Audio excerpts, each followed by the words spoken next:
Welcome back to another episode of the Changed Physician Podcast.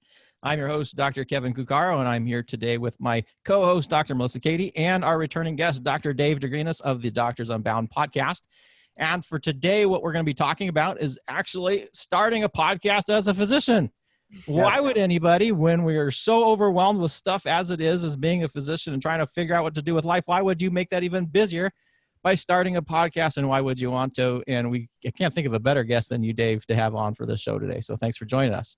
Yeah, for sure. Why would I want to get more busy and add stuff to my plate, right? And be doing it for like 3 years now. So no, it's awesome. I'm excited to talk to you guys about podcasting. Well, and we all know that podcasting is the road to immediate wealth and riches, right? You hit the first episode and Exactly. Everything starts coming and pouring in, with sponsorships, and people are like paying you thousands of dollars for ads and all this stuff. So obviously, why would anybody want to start a podcast? Yeah, you just start making it rain really quickly. Mansions and Rolls Royces and Bentleys. It's awesome stuff. So why don't we just start at the beginning here? And I know we've covered a little bit this in our episode with you, but could you give a recap of why you started podcasting and what you hope by achieving specifically as a physician podcaster? Yeah, so there's a lot of reasons why physicians should start podcasting, and there's also a lot of reasons why I wanted to start a podcast.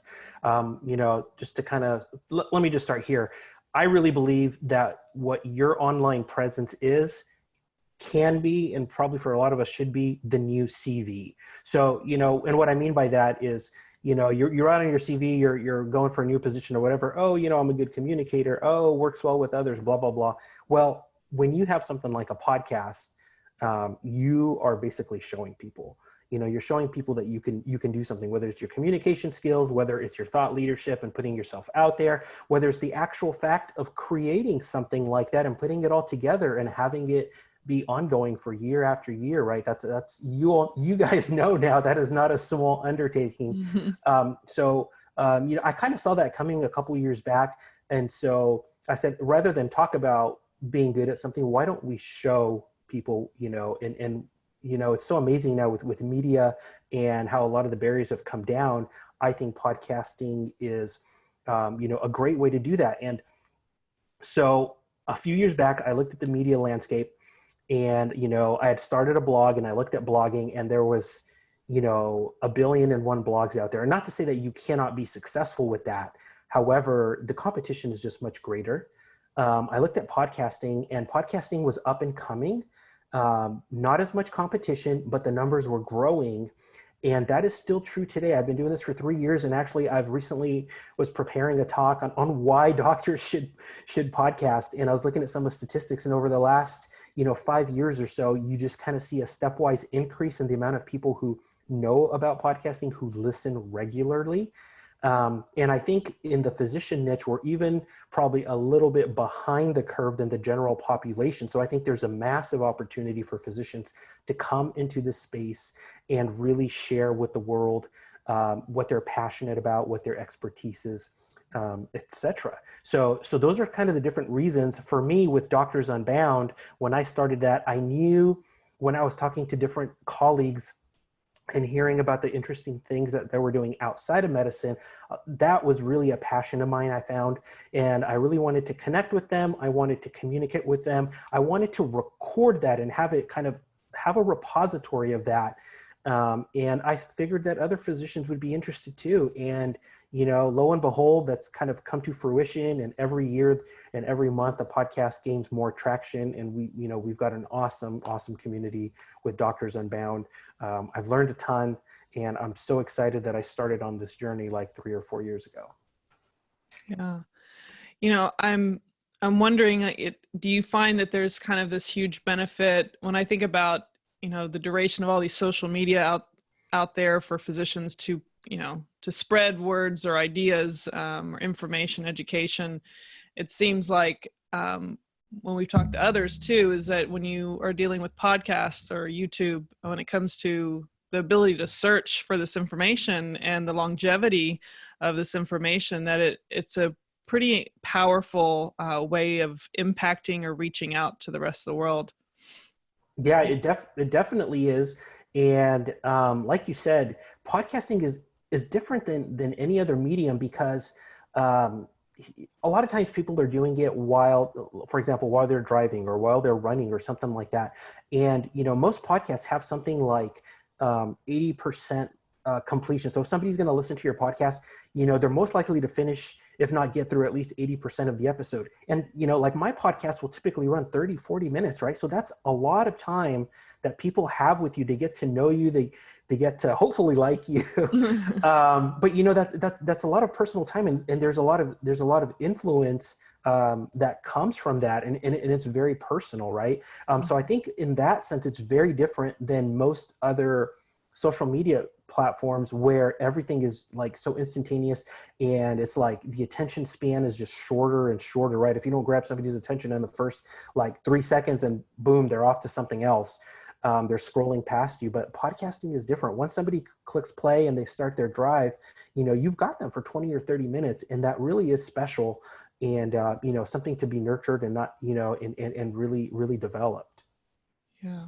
Yeah, and there's something about the barrier to entry, which you also talked about, because which is really interesting, I think, with podcasting, because podcasting has been around for like 13, 14 years at least. We not even considering like the radio kind of media before it, but so 2013-ish, I remember people saying at that time how podcasting was the new thing. It seems every year like more and more people are getting into it. And so it's still definitely a growth industry, but the barrier, people get so concerned about, 1,000 different, or millions and millions of different blogs, and there's still thousands and thousands and thousands of podcasts. But as a physician, you can basically use your phone and you can start a podcast. And people will, I need this and this and the other thing. Was, well, if you're a physician already, you're a step above a lot of what the content out there is, because you have some degree of credibility.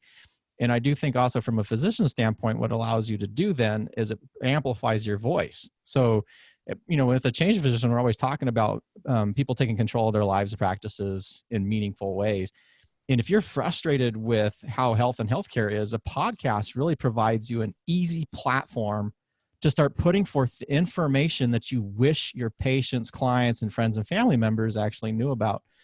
So just knowing that, what was it when you first got started podcasting?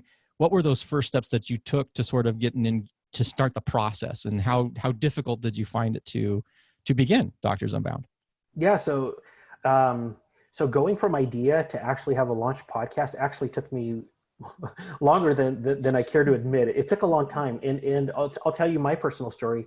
I had started a blog related to anesthesia before that.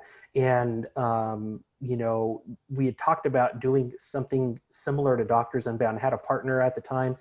And since I had taken the lead with the blog, I thought that this person was going to take the lead with this new venture, which was going to be a podcast. So, both of us got busy professionally in our personal life, and things just kind of sat on the back burner until finally, I said, hey, like, I'm going to move forward with this. It doesn't look like there's any other interest on the other side. So I'm going to kind of take this on.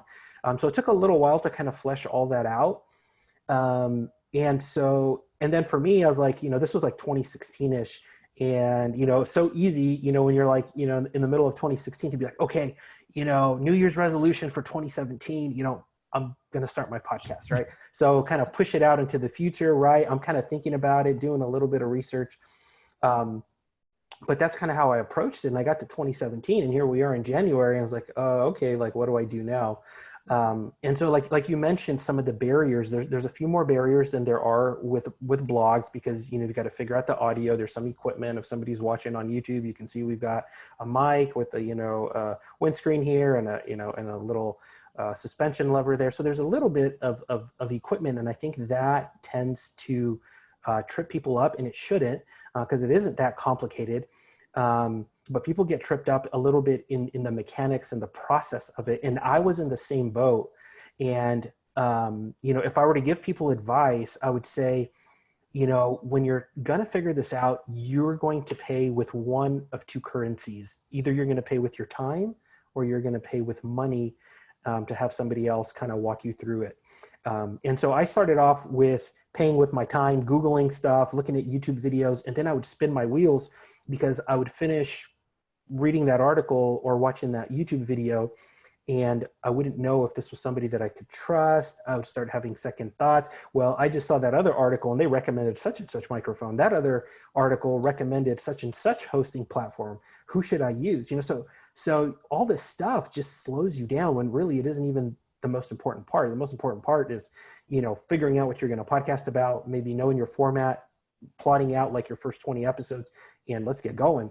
And you can figure out the equipment and get going. But I too got tripped up by all of those things until I took a course, and the course was like my hand holding, and it wasn't cheap. And I've taken multiple courses on podcasting because I've always wanted to be on the cutting edge and know as much as I can. But the course is what walked me through, every step of the way. And it didn't start with the equipment. It was more like starting with getting clear on what my podcast was going to be about. And once I did that, now I could come home after a busy day at the hospital where my brain isn't probably the most creative, and then just sit down and just watch, a 10 to 15 minute video and then implement. It's kind of like you go to the gym and you have a trainer who says, okay, Dave, you're going to bust out 20 reps of this, versus going to the gym and saying, like, what am I going to do today? Mm-hmm. So for me, that's what got me over the hump, is paying for some help. Yeah. Now it's interesting about, I did a lot of the, spend time trying to learn it yourself.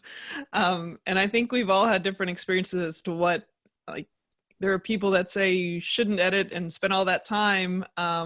Just some people say it's a waste of time, but some people like to edit their own things if they have the time. I guess the question is what's your take on that? Or how quickly would you outsource that to somebody else? Sure. So I'll tell you what I did. And I think for me, that ended up being a good choice. So I started off the podcast. Obviously, like we alluded to earlier, no sponsorships, starting with no following. So I was trying to, keep cost, lean business, right? I was trying to keep costs as low as I can. And I was doing everything myself. So all of the post-production stuff I was doing myself, the show notes I was doing myself, all of that. I did that probably for about 6 months or so. And I think it was beneficial in the sense that, I learned whether I liked it or not. I didn't enjoy editing. Some people do. And if that's something that you really enjoy, then maybe the cost benefit is there for you. For me, it wasn't. What I found out is that I was so busy working full time with a young family that all of those post-production elements were suffering. I was doing just the bare bones to get by. And I knew that if I wanted to grow, I had to put forth a professional image. So at that point, I found somebody who could take all of that off of my plate, do it better than I could, and slowly started implementing systems and focused more on things that would help my podcast grow and get bigger and kind of, start building on it. Gotcha. Well, and I think, kind of tying that together with what you're saying, that you're paying with time or money. One of the advantages is, as a physician, if you're in any practice, you may be time poor, but most of the time I'm going to use the word cash rich. No, you're not rich. No one's, driving their Bentley or whatever, but you're going to have much more cash reserves than somebody who isn't in your typical podcaster. And so I think that's an interesting, or an excellent point that you made, Dave, is the fact that if you start off in such a way to see if you like the media, put some thought into it. And I actually want to return to that in just a second. But then you have the cash to offload all that stuff that other people have to do because they don't have the cash to do it. I mean, if you have a basic physician practice, you should be able to offload to an agency or to a VA or something. And it's not going to bust the bank like it would for somebody who doesn't have a career in medicine. But returning back though to what we were talking about, is when you started your podcast and you started going through your program. I think I'd like to hear your a little bit deeper on that, because you said you started in that class and the things that they focused on, if I was hearing you correctly, was more about deciding your audience, or deciding the specifics about what and why your podcast is. And could you add a little bit of insight there? So yeah, I think people may not even appreciate the fact that really the first step of a podcast is figuring out the what and why. Yeah, actually, yeah. And that's hugely important. And you know, you've got to figure that part out. And, you know, probably most lay people thinking about it are thinking, well, I want to cast a very wide net and have, you know, a huge audience, but you're not going to stand out when you do that. Really what you have to do is niche down as, you know, as narrow as you can, and figure out who that audience is going to be and what your podcast is going to be about. And then once you figure that out, once you start going, once you kind of dominate and be, you know, take care of that niche, then you can start inching out. But you really need to be clear on that, because, you know, that's who you're going to be speaking to. That's how you're going to create the content. I mean, you know, if you're way too far off wide, you know, how are you going to know what kind of guests to bring on? How are you, if it's a solo episode, how are you going to know the topics that are important to your audience? So you really need to figure out that part first, is, you know, who is your audience going to be? And really, you know, some people get really, really specific, you know, they even name their avatar. You know, for me, my avatar was kind of myself. And so it's like, okay, you know, David is a, you know, 40-something-year-old guy who is mid-career physician. You know, he's got about a 30-minute drive, and he likes to listen to podcasts. He's, you know, feels pretty comfortable at work, but now he's really wanting to know what else is out there in the world of investing in technology and, you know, and all this kind of stuff. And so he's looking for more information and ideas, and, you know, and so you start creating your avatar, and it could be really, really specific like that. You can even name them. And then when you're creating your content, you're kind of, you know, you've got something to you kind of have a mirror, like, you know, is David going to want this kind of content, or is he not really going to be interested? Or, you know, or Melissa, or who, you know, whoever your avatar is. And that's what's really cool about podcasting too, is like you can go really, really narrow and really serve really well this kind of small group of people, you know, centered around whatever topic. And you can be really, really successful monetarily and impact wise for that specific niche. And because, you know, all of these barriers have come down so much with you know, with the cost of entry, you know, that's why we've got, you know, thousands and thousands of podcasts on so many varied and interesting topics. Yeah. Now I want to just add on to that a little bit is what people may not know is I actually had a podcast I started in 2013, and it's still sort of, I've done everything wrong with it. So if we ever did the episode on what not to do with the podcast, I could do that one. But the piece of advice that I ignored from my podcasting mentor at the time is exactly what you said. And that was niche down. In fact, what he said was niche down to the place where you're uncomfortable. Mm-hmm. Like you should think this is such a select niche, no one's going to listen to it. And he goes, once you got there, that's where you need to be, because it is the opposite, I think, of what most people think. Like you were talking about this wide thing, but niching for podcasting, just like niching down to a very, very, very specific audience, topic, whatever, is just crucial. And it made it so much more difficult because I ignored that first piece of information. So I hope everybody out there listens to that. Niche down, be very specific. Yeah, for sure. I mean, we've got podcasts now in our Doctor Podcast Network, and I can think of just one of them right now. And the niche is like, you know, and I don't know the rest of it because it's not my podcast, but like early career physicians. You know, it's like focusing on those early career physicians who are transitioning from being a resident or fellow to now being a young attending, and all of the different issues that are relevant to that group of physicians. Because there's a lot of things that are relevant to them, whether it's related to mindset and that, you know, of now being the attending, you know, and all the responsibility and the stress that comes with that, whether it's finances. There's so many finances when you're an early career physician and you're transitioning to finally having an income. You know, I'm sure there's stuff related to contracting and you know, what kind of model are you going to be an employee? Are you going to go into private practice? So even something that you think is so niche down, all of a sudden, when you think about it, there are so many interesting things that are relevant to that group of people. And guess what? You know, when you are providing the deep, thoughtful content, those people are going to gravitate to you in your podcast, right? Yeah, absolutely. You know, I'm, you know, through this process with you doing podcasts for some years now, I'm curious, you know, not just like what you've learned along the way about, you know, podcasting per se, because you're revealing a lot of those nuggets and points of wisdom, but I'm curious if there's things about yourself you've learned along the way that others would find valuable, or maybe consider that there are some intangibles there that throwing you a curveball, but I'm just curious. Yeah. It's interesting because I say to myself that I value, having a lot of free time and having time to relax and sleep. And then I keep piling more stuff onto my plate. and so sometimes I sit there and I wonder, I'm like, why are you doing this self to you? What are you doing this to yourself, Dave? But I think I think it goes a little deeper than that. And if I were looking at myself, even from the time that I was, probably in high school or sooner, I've always had various interests. So I always was, medicine was always interesting to me. I always loved the science and, felt like that's where I could have probably my biggest impact.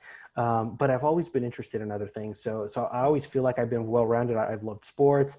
There was a time when I was fascinated with the World Series of Poker. So I've got like a 15-book poker library, and I was reading everything I could about probability and psychology and poker, and was a somewhat winning player at a cash game for a little while.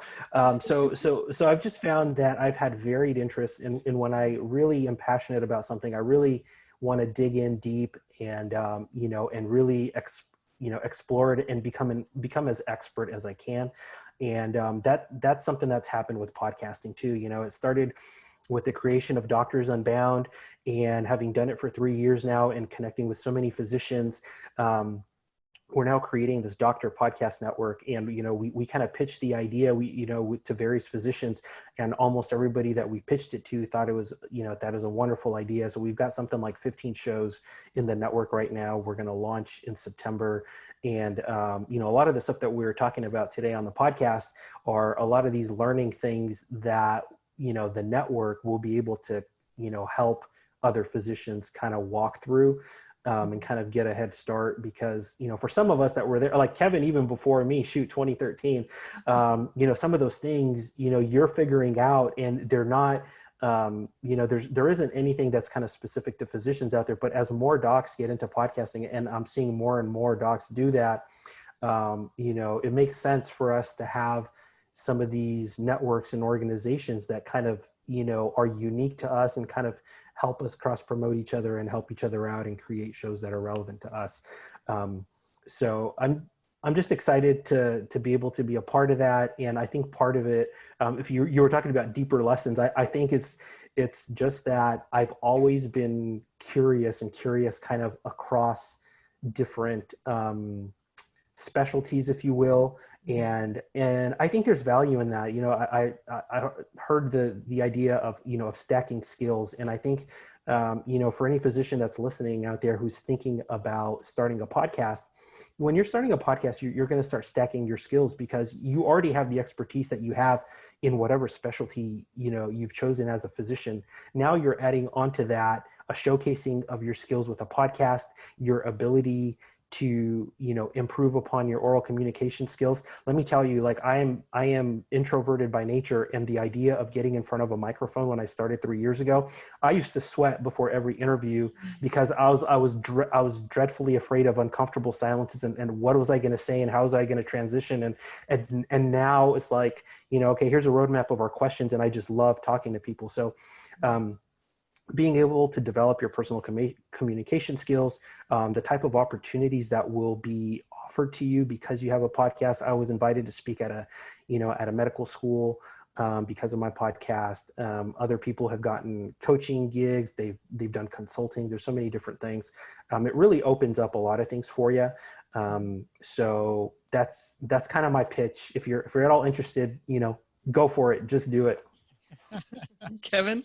No, I like that. And I was, because there's, I always look at things like extrinsic and intrinsic motivators and extrinsic and intrinsic benefits. And one of the things that made me think of when you were talking about the benefits that you were finding with podcasting is even outside the potential opportunities that are out there, depending on how things get leveraged in your audience and all that other stuff. At a minimum, as a physician, I can see at least two parts that would make sense. If you're doing a topical podcast on a specific thing where you are now, say, delivering information to your audience, maybe you're a rheumatologist talking about inflammatory disorders or something. If you can teach something and you're teaching it via podcast, I guarantee you're going to learn and understand how to communicate that topic better. And if we're doing like what we're doing, where you're doing interviews, and I'm kind of interested on your take on this, is when you have been doing interview after interview after interview, you get sort of a flavor where you can start, you see the dance between the person. And I would like to see how if you've taken this into your pre-ops or post-ops, and how is it that you actually interact with your patients in anesthesia now? Have you noticed that's changed your dialogue? Are you perhaps listening different, responding differently, hearing things in different ways? Because I could see that would be a benefit as well. Yeah, so I think it definitely does. Like I said, especially for somebody like myself who is more of an introvert by nature, getting in front of somebody so my podcast is interview based. So just about every week I'm talking to somebody. And like you said, your ability to communicate with somebody, to draw out information, to hear, to maybe hear something that was unspoken and figure out, a way to dig deeper, gently dig deeper. That stuff is important, right? If you're taking a history, with the patient, they say something, and maybe it was the way they said it, or maybe it was body language, or or just their intonation in their voice, and all of a sudden you may not have picked that up before, but you're like, oh, tell me a little bit more about that, what happened there. So I think there's definitely, when you're a better communicator, right, like that's going to work across the board. And I think being a better communicator is not just speaking better, right? I think you alluded to this, it's also listening better. And I've seen people do their podcast different ways. Like what I'll do is I'll set like a set of questions to my guests, and those are kind of like, hey, this is kind of what we're thinking about, but we can go down other rabbit holes. It doesn't mean that everything is just kind of set in stone or just robotic or anything like that. But I have found that when I have those questions kind of set up as a roadmap, I can pay closer attention to my guests. And so a lot of times, I'll listen to an answer and say, okay, this is interesting. I didn't think we were going to talk about this, but let's go down this path a little bit. And that's a lot of times when you uncover some really interesting and golden insights, for sure. Yeah, I like those. Well, kind of like I threw on you too. That just some of the unspoken things that are hidden between, the lines that we speak of. I think those resonate with people in a way that makes them more curious. But I do like the idea of what you said there too, is just freeing up your mind to listen better by not being distracted by what's the next question. And I mean, there's a real, I think, good it's good wisdom to be prepared in that way, so you can really enjoy the conversation a lot better. Yeah, and it may be a little bit sorry to cut you off, but it may be a little bit personality driven, but for me, I found that works really well. Is I can listen so much better when I'm not thinking about what's kind of the next thing on the list. The list is there. We'll get to the next thing when we get to it, but I can listen a lot better and really get to to the important stuff. Yeah, I know that there's definitely something that the audience, knowing that even for me, I know Kevin and I have tried to look at the resources available when you want to become a podcaster, and those are the technical things you said that can slow people down too, not just the equipment, but what am I going to use, maybe from what setup you have. Not just that, but like, where are you going to put the podcast so they get everywhere? Is there any particular resources just to give a starting place, even though those aren't the most critical, but you need to have somewhere to start? So I'll break down my advice kind of like this. I think number one, starts with the mindset, and be prepared. I don't know what the exact percentage is, but so many podcasts fail before they hit 20 episodes. So go in with the mindset of creating at least 20 episodes, and whether that means listing 20 people that you might interview, or listing out 20 topics that you're going to talk about in your podcast. But go in with the mindset that I'm going to hit at least 20, and that unless you're somebody that has a massive following, or you have a massive email list or something like that to start with, it's probably going to be crickets at first, and you're going to have to do a lot of work to kind of build up an audience. It's probably going to be a lot harder than you think. So go in with that low expectation, and then anything better than that is just going to be gravy.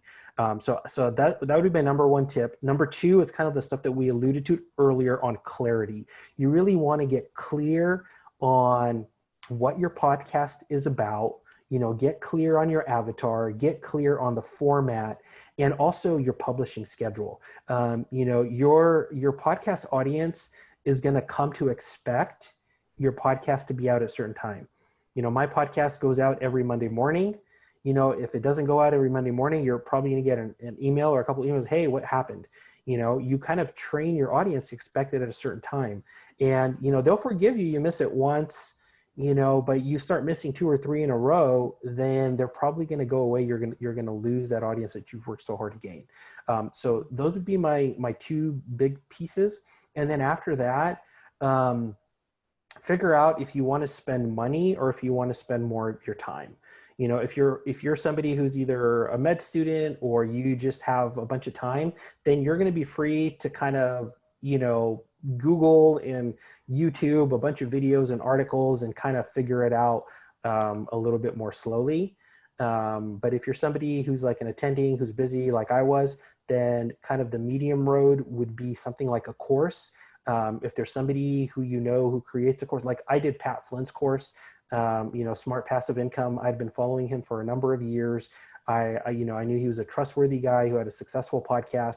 And so I took his course, and that basically was for me one of the tipping points that allowed me to go from having nothing to basically publishing my podcast.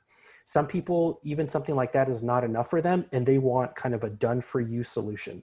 And so there are podcasting services that will basically take you from like idea phase, sit down with you and talk and help you flesh out your ideas, what you're going to name your podcast, what your branding and your logo is going to be, all the way to walking you through all of the equipment that you're going to need to buy, to doing all the post-production stuff, and basically hand you your first several episodes.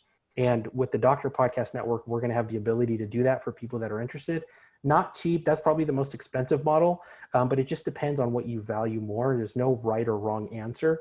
I know friends that have done it both, all of those ways. And it all depends on what you want. So I would say, depending on where you are on that spectrum, will depend on the resources that you're going to look for. But definitely get clear on the mindset, and having a clear idea of what you want to podcast about first. Kevin? Well, I'm taking all the questions. So. I think that was a mouthful. Yeah. but it brought a lot of great points again. And I guess just to kind of add on to that a little bit, you talk about the mindset and the clarity, which is so important. And it's really, if you figure that out and you have that planned out, I guess I would just recommend people to invest that resource in such a way that you're going to optimize whatever the process or the process would be. Because like you were basically saying, if I know your podcasting network, which is coming out, or actually is out now by the time this episode is out, having a service that can help you through that process.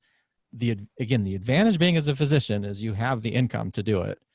And then that allows you to focus on actually creating and delivering and creating the podcast itself. Not, you should be aware of all the other details, but then you can just, do I like making podcasts? Right. And being able to focus on that in such a way that you can put 100% of your energy into it. I think that makes a lot of sense, where you're, sparing yourself all the other misery that goes with trying to Google all this information, like you said earlier.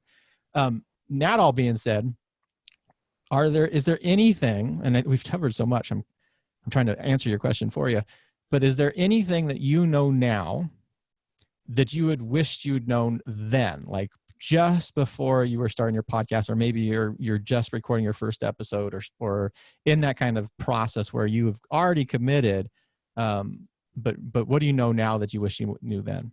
Yeah, so probably 95% of the stuff that we just talked about now is stuff related to how to create a podcast, correctly or the right way or the most efficient way or something like that. That is very important, right? That's like step one. But when I got started, I wasn't really paying attention to the next couple steps. And the next couple steps are, how do you grow your podcast? And then how do you monetize your podcast? Mm-hmm. And those things you might think, well, monetization is not that important. Well, it is important because, you know, you can only be doing something for so long if it's costing you money before you'll give up.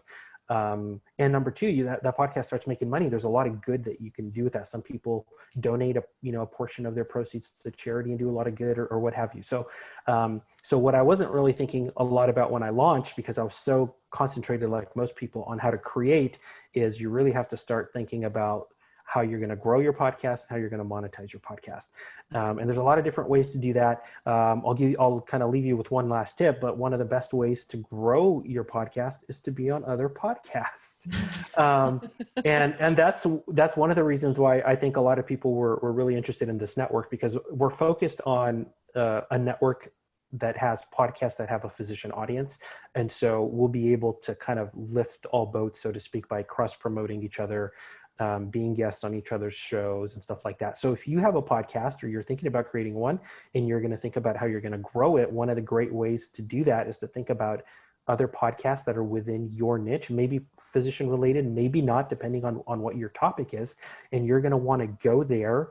If there's Facebook groups, you're going to want to go there and not spam them with your podcast link, but be somebody who is actually helpful, right? When you are actually helpful and give people good information, thoughtful comments, then people will naturally look you up and try and find out who you are.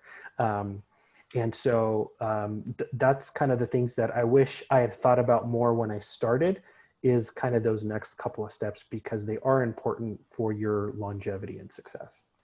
Yeah, you made me think about, a lot of times people think there needs to be this competitive nature, or like, just let yourself rise and whatnot. But when you think about people who like read books, just because you recommend a different book, it doesn't mean they're not going to read somebody else's book. People are trying to ingest a lot of information from different sources. And the unique thing with the podcast and this audio version, people can consume this information, like you said, many times 80% or more of what you're saying. But there's the collaborative aspect. The beauty of us, if you're interviewing people, is that you start creating new friends. Mm-hmm. And it's like, it just breaks the ice so easily when you've agreed to do an interview. You get to know people naturally through these conversations, and you start building a community, you start building your tribe, and it just organically happens.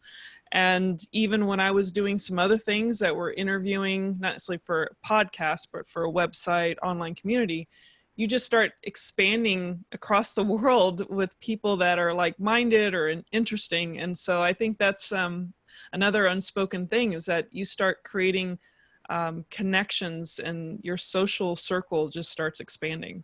Yeah, for sure. That has been one of the huge benefits that I wasn't really anticipating going in, like, especially, my show being interview based, like you guys have people on here as well, is, having an electronic Rolodex, so to speak, of, over 100 people and really accomplished people. Like, I've got, CMOs of billion-dollar companies, 7-figure bloggers, US congressmen, those are some pretty big people that not only have I been able to learn from, but I have their information at my fingertips, and I can reach out to them if I needed to.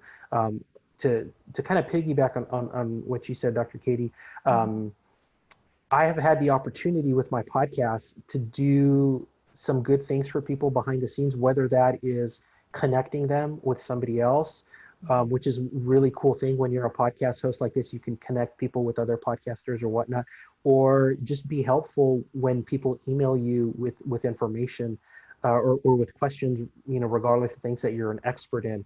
And when you do those things, and there's no expectation, I'm not doing it because I expect anything from that person. But when you do that, I've found that more times than not, like, something just serendipitously comes down the road, either because they want to connect you to somebody that really helps you out and helps you grow your podcast even bigger, or they think of you for a spot. They connect you to a sponsor. Hey, I was really thinking about you for this.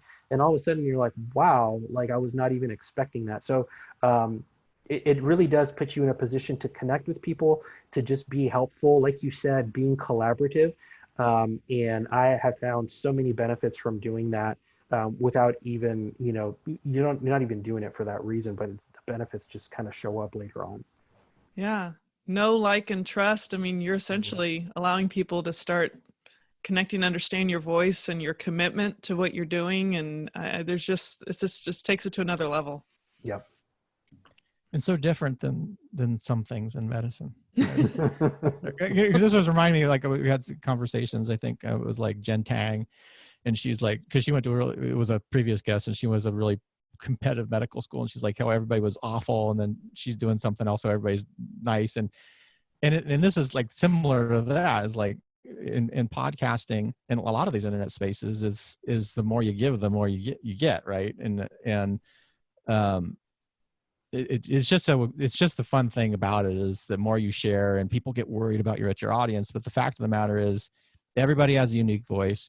There's however many billion people in this world. So it's almost what you can consider an infinite audience. And so there's just so much great opportunities to collaborate and have some fun discussions like this one. It's always fun to talk.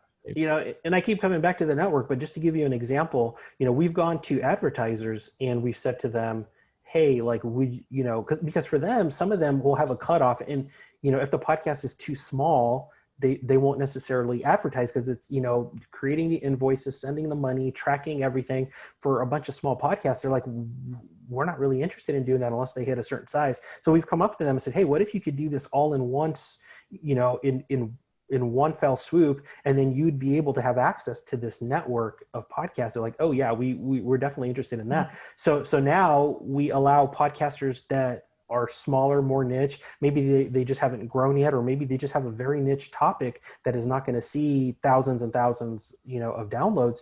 And now they're able to monetize quicker, not only because the podcasting network helps them grow, but because they can have access to a monetization source before they would hit a certain size. So, collaboration definitely works. You just have to be creative. There is obviously a lot of work putting all that stuff together and reaching out and figuring all that stuff out. But it's exciting. It's exciting to do it kind of in this physician space, kind of how I don't think it's quite been done before. So it's pretty cool. And it's needed. I guess that's the other thing, is it's really needed. And I think we talked about either on our episode or other previous episodes, the fact of the matter is social media, podcasting, whatever, is not going away. And rather than complain about what's being sourced out there, which we're seeing, I'm going to assume we're probably still in the middle of the COVID thing when this comes out, because I don't see that changing anytime soon. But just seeing this information that's getting distributed,